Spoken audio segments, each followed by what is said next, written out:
This video is a short presentation on Markov chain Monte Carlo methods, better known as MCMC. There are three parts to this video. First, a quick intro to Monte Carlo sampling. Second, a little bit about Markov chains and how they are used to make Monte Carlo methods better. And finally, we'll talk about using MCMC to fit a model to observe data.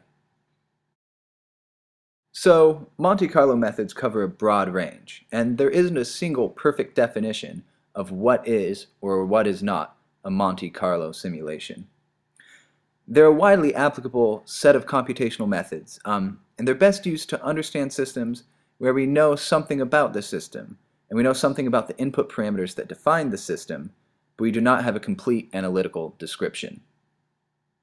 The main idea is kind of as follows. First, define the ranges of possible input parameters, i.e., define a probability distribution function for each input parameter. Here we have input parameter A, which I say is randomly spread between 0 and 1, i.e. it has a uniform distribution between 0 and 1.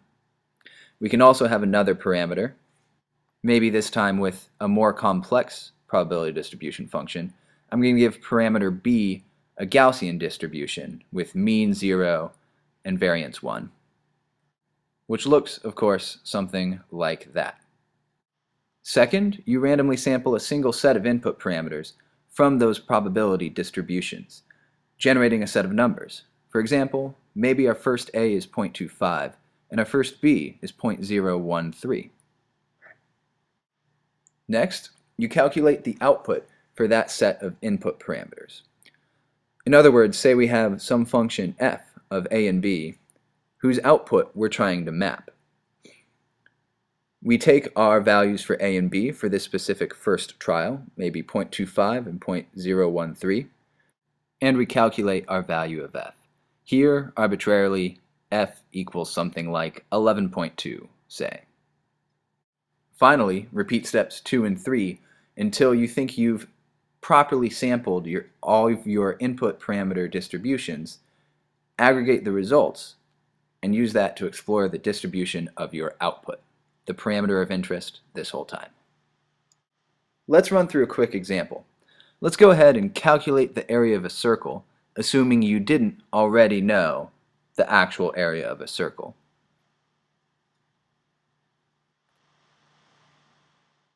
We'll do this by determining the fraction of a square that's covered by a circle inscribed within. So we have this square with sides of length 2r and a circle with radius of r. Now we'll sample coordinates within this square. In other words, we'll sample distributions for both x and y, both of which are uniformly distributed between -r and r, assuming the center of the circle is at the origin. We'll define a function f, which has a value of 1 if our coordinate pair falls inside the circle. There's our point inside the circle. And our function f will have a value of 0 if our coordinates fall outside of the circle. And there's our coordinate falling outside of the circle. Now we run this simulation many times, choosing random coordinates each time, and we accumulate our value of f. And from that, we can get the area of our circle by comparing the sum of f divided by the number of trials, all multiplied by the area of the square. As we continue to run this many times, hopefully our measured area of the circle will converge towards the true area, which we know, of course, is pi r squared. So that's Monte Carlo. Now, where do the Markov chains come in?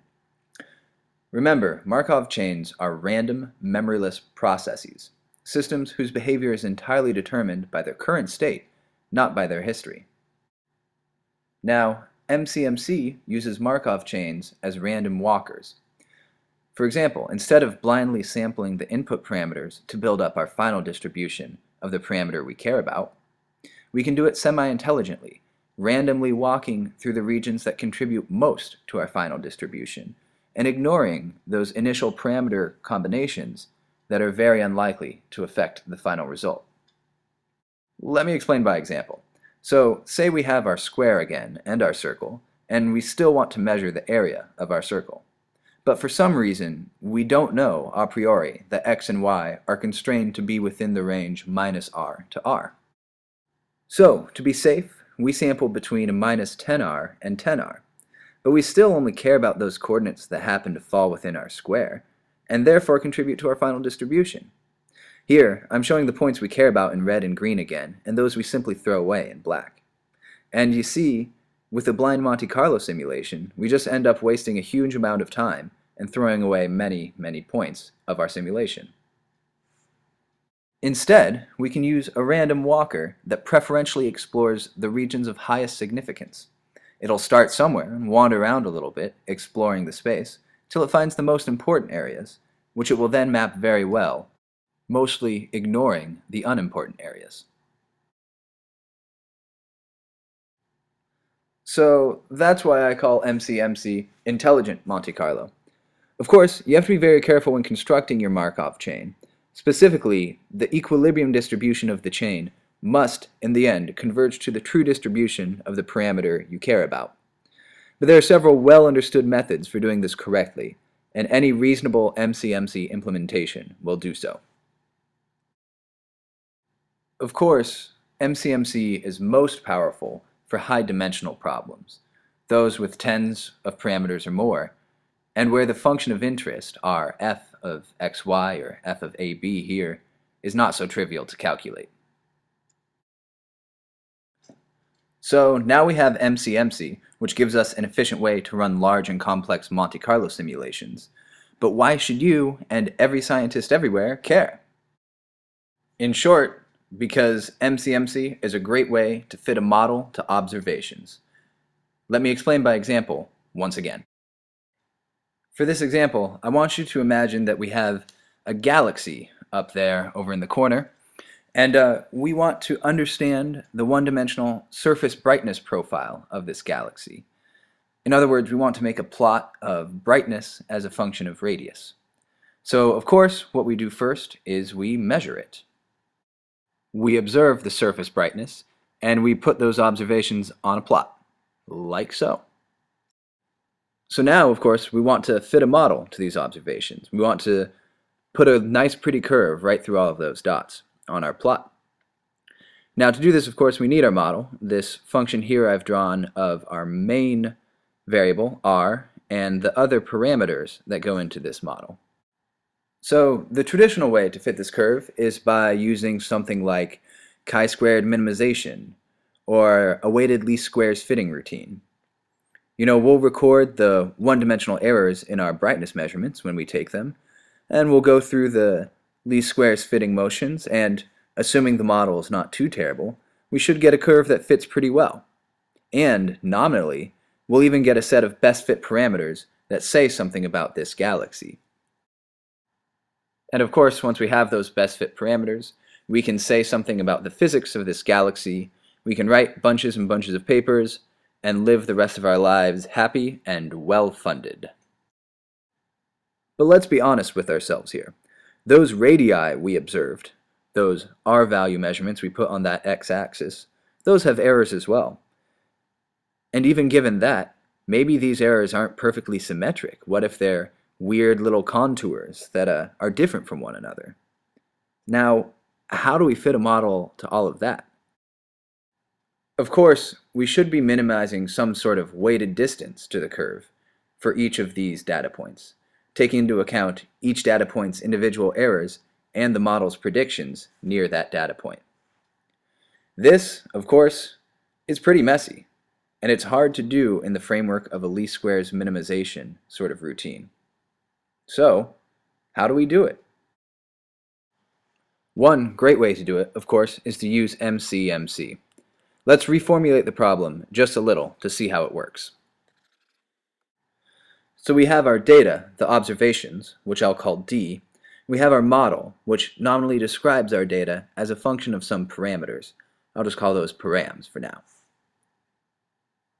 Now, what we really want for each parameter is a posterior probability distribution, i.e., the probability distribution of each individual parameter given all of the observations we've made.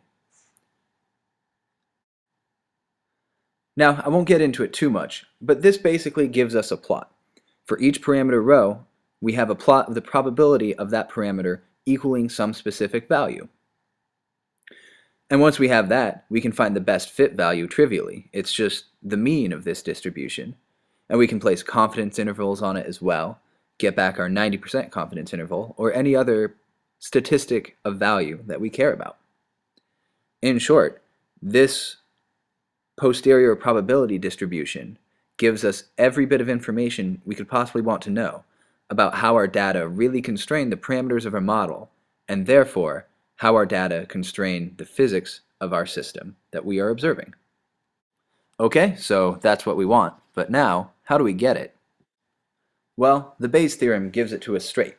It just says that the posterior probability of our parameters, given the data, which is exactly that thing we want, well, Bayes' theorem says that that is proportional to the likelihood of our data, given a certain set of parameters, times the probabilities of those specific parameters arising in the first place. So, luckily, we can calculate these things. The likelihood comes from our data and the errors we've observed on them, coupled to our models, of course. And the priors are any outside previous constraints we might have on these parameters. Now remember, those priors don't have to be very constraining, though it's better if they are. Think back to our earlier example where we just used a uniform or uninformative prior in the example with the circle before. Now, the great thing, of course, is that we can calculate all of this stuff with MCMC. So what we have is this large dimensional space. I'm going to just draw a 2D version of it, of course, for parameters row 1 and row 2, since this is a flat screen. But extend this to all of the parameters in our model. And so what we want to do is to map the result of some rather complex calculation over this entire space. For us, that's the likelihood times the priors, which I'm drawing as contours here in black. And it turns out, we don't have any analytic way to do it. So Monte Carlo methods are the way to go, and we use Markov chains to make it fast.